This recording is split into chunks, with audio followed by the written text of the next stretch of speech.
Selamat datang di channel saya Serangga Gatal. Jangan lupa di subrek, like and share. Mimin doakan semoga kita sehat semua. Oke, kita mulai. Kabut hantu hitam menguap dan berubah menjadi pria berjubah hitam. Takut. Pria berjubah tahu membuka mulutnya, suaranya tajam dan keras. Kelelawar hantu yang tergantung di hutan bunga persik ini diam-diam membuka mata mereka, seperti sepasang lilin merah menyala, padat dan menakutkan. Tepat, itu adalah pembudidaya iblis yang sangat kuat, dengan nafas yang menembus langit dan bumi. Para pelayan melihatnya dari kejauhan dan merasa ketakutan. Wanita itu berbicara dengan gugup. Pembudidaya iblis. Mungkinkah pria bernama King Luo ditembakkan sisi gunung? Pria berjubah Tao itu bertanya. Wanita itu menggelengkan kepalanya, itu tidak terlihat seperti King Luo. Aneh, kota Guangling itu hanyalah kota biasa, dan tidak ada prajurit di kota itu yang melangkah ke jalur kultivasi yang sebenarnya, jadi bagaimana mungkin seorang pembudidaya iblis muncul tanpa alasan? Pria berjubah itu mengerutkan kening. Pada saat ini, sebuah suara acuh tak acuh terdengar, kamu adalah hantu kecil, kamu juga tahu King Luo itu. Siapa? Pria dan wanita berjubah tahu terkejut dan melihat ke arah suara itu. Saya melihat seorang pria muda berjubah, berdiri di sisi hutan persik di beberapa titik, dengan tangan di punggungnya, dia berjalan keluar dari debu dengan acuh tak acuh. Wanita itu berkata dengan tegas, siapa kamu untuk masuk ke rumahku? Berisik. Sui menjentikkan jarinya. Ledakan. Sosok wanita itu meledak, berubah menjadi asap hitam dan menghilang. Mata merah pria berjubah tahu tiba-tiba menyusut, ini keras kepala.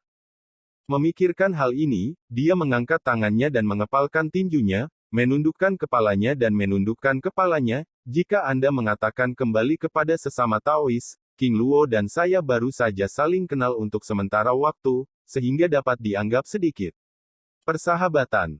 Sui mendengus dan berkata, dengan kepribadiannya, bagaimana dia bisa berteman denganmu, iblis kecil yang tidak sedap dipandang. Kemarahan melintas di antara alis pria berjubah Tao itu, tetapi dia akhirnya menahan dan berkata, saya tidak sopan kepada sesama penganut Tao, tolong jangan memfitnah saya seperti ini, agar tidak merusak perdamaian. Ya. Bibir Sui tiba-tiba mengeluarkan suara, seperti minuman sang Buddha. Ledakan. Riak sonik emas dalam bentuk bunga teratai yang sempurna tiba-tiba menyebar.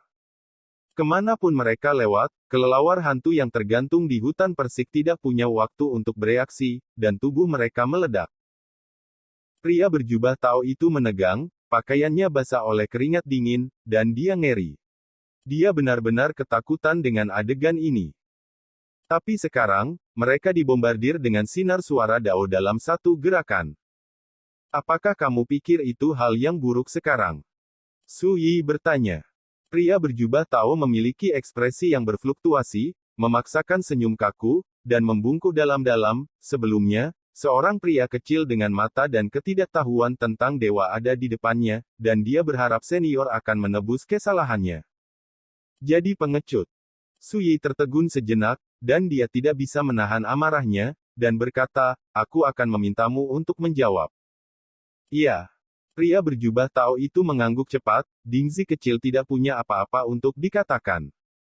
Ceritakan tentang asal-usulmu. Guru kecil itu mewarisi dukun Yin, dan telah berlatih selama lebih dari 130 tahun. Belum lama ini saya datang ke Gunung Guimu ini untuk berlatih. Pria berjubah Tao dengan cepat mengatakannya lagi.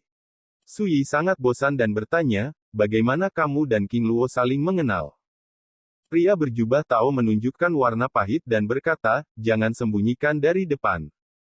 Senior, setengah bulan yang lalu, pemuda yang mengaku sebagai King Luo tiba-tiba muncul dan berkata bahwa jika pemuda itu ingin bertahan hidup, dia harus membantunya, jika tidak, dia akan membunuh pemuda itu dan melenyapkan kejahatan di dunia. Sui menunjukkan sedikit ketertarikan dan berkata, apa yang dia minta darimu? Membesarkan kelelawar hantu. Pria berjubah Tao berbisik, menurut King Luo, dia membutuhkan sekumpulan pasir jiwa hantu, harta semacam ini disempurnakan oleh sepasang bola mata kelelawar hantu. Tapi senior, Anda juga harus jelas bahwa membesarkan hantu kelelawar membutuhkan banyak jiwa, jadi, dalam keputusasaan, saya hanya bisa mengirim murid-murid saya untuk mengusir monster di pegunungan untuk berburu dan membunuh makhluk hidup di dunia.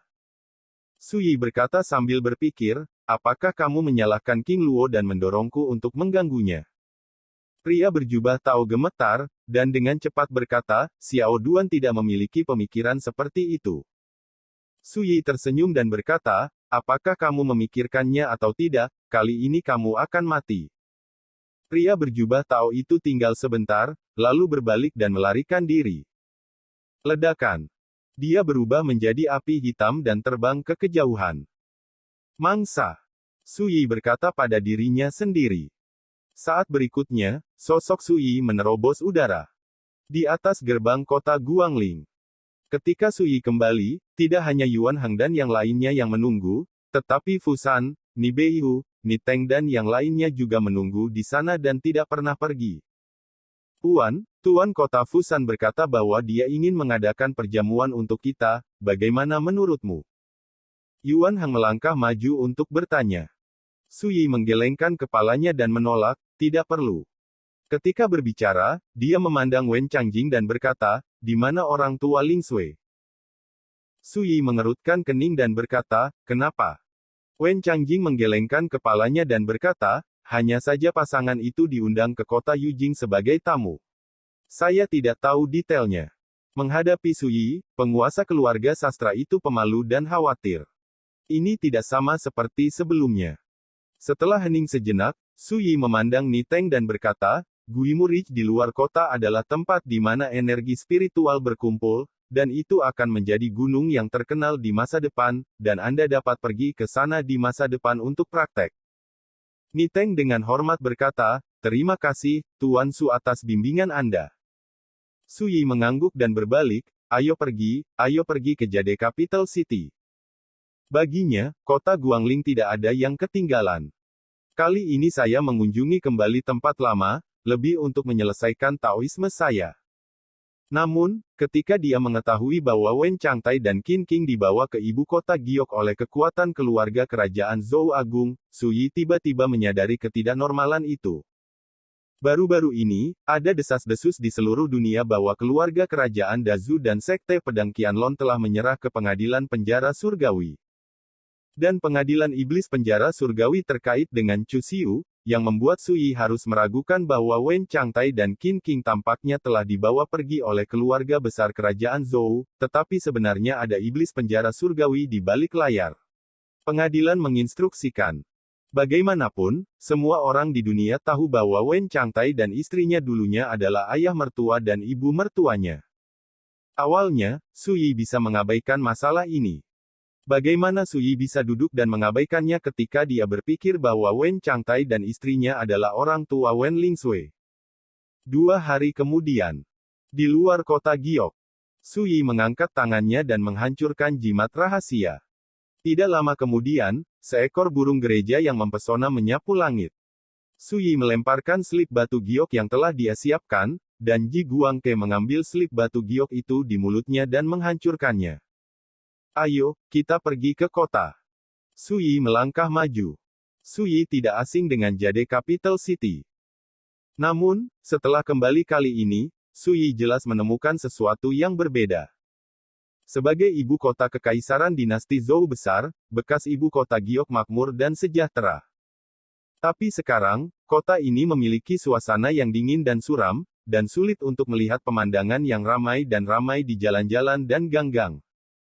Apa yang saya lihat di sepanjang jalan adalah semua prajurit terburu-buru.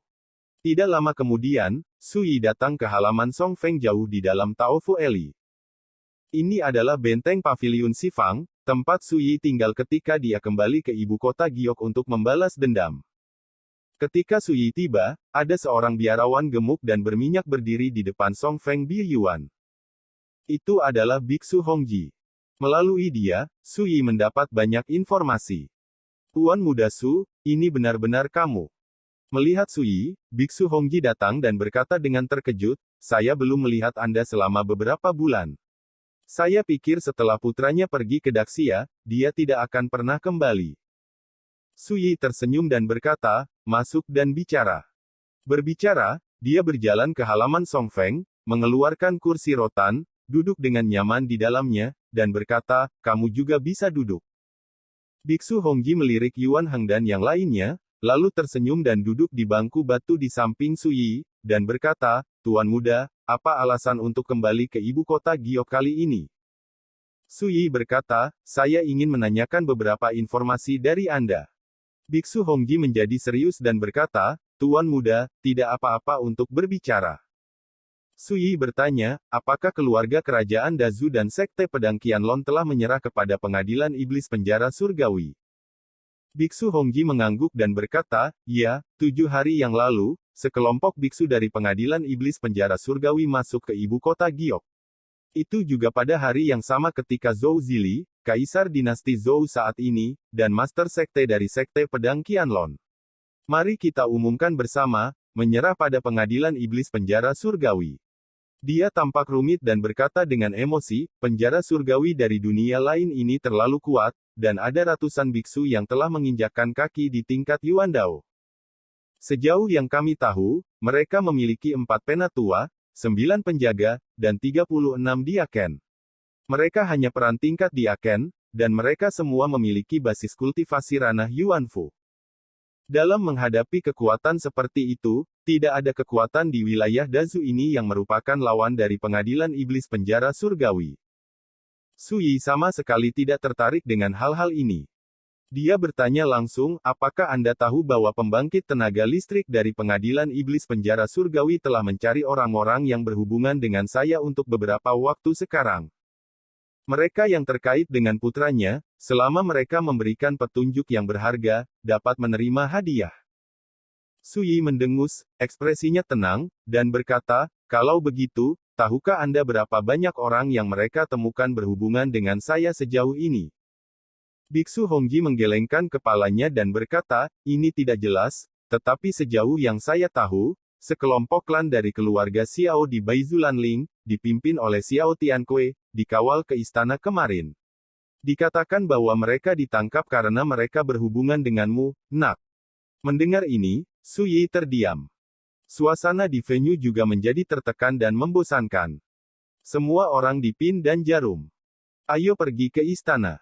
Su Yi bangkit dari kursi rotan, dia melihat ke langit. Saat itu senja, dan senja itu gelap. Para biarawan duduk di kota, dan kekuatan semacam itu cukup untuk menyapu semua musuh di Dazu. Kemudian, dia dengan cepat memperkenalkan identitas orang-orang ini. Kedua penjaga, satu bernama Liu Ying dan yang lainnya bernama Duan Pojia, keduanya dibudidayakan di alam berbintang. Keempat diaken memiliki basis kultivasi Yuanfu. 18 biksu lainnya adalah keturunan dari penjara surgawi dan pengadilan iblis, dan mereka semua berada di alam Inedia. Setelah mendengarkan, sebelum Su Yi mengatakan apa-apa, Yuan Heng mencibir, kekuatan ini sama sekali tidak berharga di depan Tuan, biksu, kamu tidak perlu khawatir tentang itu. Bai Wenxing juga mengangguk dan berkata, Yan Yan memang jauh dari ancaman bagi senior Su. Bahkan Gekian, yang memiliki temperamen hati-hati, merasa lega pada saat ini, dan berkata, saya masih berpikir bahwa pengadilan iblis penjara surgawi sangat kuat, jika hanya barisan ini, itu benar-benar tidak cukup untuk ditonton. Dia benar-benar tercengang, orang-orang ini. Beraninya kamu mengabaikan kultivator agung dari alam spiritual. Ayo pergi. Su Yi meninggalkan halaman Song Feng dengan tangan di belakang. Biksu Hongji membuka mulutnya untuk mengatakan sesuatu, Yuan Heng dengan ramah mengingatkan, Beku, pendengaran itu salah, penglihatan itu benar, Anda sebaiknya bergabung dengan kami, tonton saja kesenangannya. Ini. Biksu Hongji jelas ragu-ragu, tetapi ketika dia melihat bahwa Su Yi dan kelompoknya mulai bertindak, dia mengertakkan gigi dan segera mengikuti. Di senja hari, istana kuno yang megah bermandikan lapisan kilau oranye merah. Aula Tai'an. 9 kuali perunggu berdiri dalam bentuk 9 istana. Pada saat ini, sekelompok biksu mengeluarkan botol harta karun mereka dan menuangkan darah merah kental ke dalam 9 kuali raksasa. Ini adalah makanan darah setelah pemurnian, dan mengandung darah yang luar biasa. Saat para biarawan ini terus menuangkan, permukaan kuali raksasa perunggu juga berubah menjadi merah, menjadi semerah darah. Di 9 kuali raksasa, darahnya kental, bergejolak terus-menerus, dan bau busuk yang mencekik hidung. Zhou Zili duduk di sisi aula, menyaksikan pemandangan ini dari kejauhan, wajahnya pucat, tangannya mengepal erat, berusaha menahan keinginan untuk muntah. Hanya sedikit bau darah, yang mulia tidak tahan. Ini benar-benar omong kosong. Seorang biarawan mencibir. Para biarawan lain tertawa. Zhou Zili menunjukkan rasa malu, menundukkan kepalanya dan tidak mengatakan apa-apa, tetapi dia sebenarnya sangat membencinya. Cepat, pil roh jahat darah halus harus dikirim ke para tetua, jadi jangan tunda. Di kursi naga di kejauhan, terbaring seorang lelaki tua kurus dengan janggut abu-abu, rongga mata cekung, dan temperamen dingin. Armor parah. Penjaga pengadilan penjara surgawi. Ketika mereka mendengar suaranya, para pembudidaya itu tidak berani mengabaikan dan meluangkan waktu untuk bertindak. Untuk jangka waktu tertentu, untuk memperbaiki apa yang disebut pil roh jahat darah ini, pengadilan penjara surgawi Anda tidak ragu-ragu untuk mengusir monster dari seluruh dunia untuk menyakiti orang-orang di dunia, untuk mengumpulkan makanan darah. Zhou Zili memandang Duan Pojia, dan tidak bisa menahan diri untuk bertanya, saya sangat ingin tahu, apa sebenarnya yang ingin Anda lakukan? Duan Jiao melirik yang dikenal. Sambil memalingkan muka, dia tersenyum dan berkata, apa yang harus Anda ketahui secara alami akan memberitahu Anda, dan jika Anda tidak tahu, lebih baik tidak tahu. Duan Pojia tampak aneh, dan berkata, ini hanya minggu yang sedikit besar, bahkan jika Anda membunuh semua orang di dunia ini, pil roh jahat darah yang dimurnikan masih jauh dari cukup. Wajah Zhou Zili tiba-tiba berubah, dan dia hampir tidak bisa mempercayai telinganya. Tentu saja, meskipun kami adalah sekte iblis, kami tidak akan melakukan hal bodoh untuk memancing keluar dari air. Setelah beberapa saat, kami akan pergi ke negara-negara seperti Great Wei dan Great Qin untuk terus mengumpulkan makanan darah. Duan Jiao berkata perlahan, menurut perkiraan kami, jika kami dapat mengumpulkan 100.000 kati makanan darah setiap hari, dalam 3 bulan, pil roh jahat darah yang dimurnikan seharusnya sudah cukup digunakan. 3 bulan. 100.000 kati makanan darah setiap hari. Zhou Zili merasa dingin di tangan dan kakinya, dan hatinya gemetar. Sejauh yang dia tahu, hanya dengan membunuh 10 orang dewasa muda, 1 pon makanan darah dapat dimurnikan dari esensi darah mereka. Dan mengumpulkan 100.000 kati makanan darah setiap hari berarti jutaan orang harus dibunuh setiap hari. Jika itu berlangsung selama 3 bulan, setidaknya 90 juta orang harus dibunuh sebelum pengadilan penjara surgawi dapat memurnikan cukup banyak pil roh jahat darah. Di mana hal-hal kejam dan kejam seperti itu menyebar, bagaimana dunia ini berbeda dari api penyucian dewa. Jika kamu melakukan ini, kamu tidak akan takut dihukum oleh Tuhan. Ini tidak kejam, tapi tidak manusiawi. Momok. Duan Shajia tidak bisa menahan tawa, kultivator iblis saya, berjalan melawan langit, mengapa Anda peduli tentang ini? Orang kecil, Anda bukan seorang kultivator, Anda tidak tahu sama sekali, selama kekuatan Anda kuat. Cukup, yang disebut momok, tidak ada yang bisa saya lakukan untuk menunggu. Suara itu penuh dengan penghinaan dan kepercayaan diri. Zhou Zili tersesat, dan dia tidak bisa memahami pernyataan ini sama sekali. Untuk waktu yang lama, dia menggelengkan kepalanya dengan getir dan berkata, jangan bicarakan ini, saya hanya ingin bertanya, mengapa Anda pengadilan iblis penjara surgawi menangkap orang-orang yang terkait dengan sudisi? Dia tidak pernah menyinggung Anda. Duan Xia berpikir sejenak, dan berkata, ini adalah perintah. Pesanan siapa? Zhou Zili menjadi semakin bingung. Chu Xiu. Sebuah suara yang dalam tiba-tiba terdengar di luar aula. Dengan suara itu, 2 sosok terbang. Yang satu tinggi dan tinggi, yang lain cantik dan bermartabat. Itu adalah Yuan Heng dan Bai Wenxing. Duan Pojia tiba-tiba duduk tegak dari kursi naga, dan para biksu yang menuangkan darah ke dalam 9 kuali raksasa juga menghentikan gerakan mereka dan melihat ke atas. Siapa kamu? Berani melanggar wilayah pengadilan iblis penjara surgawiku. Sekarang dunia besar ini tidak berbeda dengan ditempati oleh pengadilan iblis penjara surgawi mereka. Tapi sekarang, Ada orang yang berani masuk ke tempat ini tanpa izin, jelas tidak memandang pengadilan penjara surgawi mereka. Ledakan. Yuan Hang mengangkat tangannya dan menggeseknya di udara, pria berjubah abu-abu dengan budidaya alam ini dia tiba-tiba meledak, darah disemprotkan, dan dia mati dengan kejam di tempat. Semudah membunuh lalat. Orang kecil di alam ini Dias, yang berani berteriak, tidak sayang untuk mati. Yuan Hang menghina. Bai Wenxing tertegun sejenak, sangat menyadari bahwa tindakan Yuan Hang saat ini dan semangatnya. Negara jelas dipengaruhi oleh Tuan Suyi, dan mereka semua tirani sampai ke tulang. Beraninya kau membunuhku dari penjara surgawi. Zhou Zili juga terkejut, tetapi dia merasa sangat bahagia di hatinya, dan ada kegembiraan di antara alisnya, dia membunuh dengan baik. Bagus sekali. Itu hilang. Betulkah? Yuan Hang menyeringai dan meregangkan sosoknya. Kultivasi yang termasuk dalam tahap tengah Stargathering Realm juga dirilis secara tiba-tiba. Ledakan. Bintang. Orang ini adalah bintang. Seseorang berteriak. Pupil Duan Jiao juga menyusut, wajahnya sedikit berubah, dan dia berkata, mungkinkah sesama Taois itu seperti saya dan bukan milik benua Changqing ini? Sejauh yang dia tahu, para biksu di wilayah Zhou besar ini, apalagi alam pengumpulan bintang, sangat langka bahkan di alam Yuanfu. Tapi sekarang, ada dunia pengumpulan bintang yang masuk, yang membuat Duan Paojia harus curiga bahwa pihak lain, seperti dirinya, bukan milik benua Changqing. Orang yang sekarat, ada begitu banyak omong kosong, benar-benar berpikir kita di sini untuk mengobrol. Yuan Hang melangkah maju, Wen Qing, semut kecil itu diserahkan kepadamu, aku akan membersihkan benda tua ini. Bai Wenxing mengangguk dengan lembut, ya.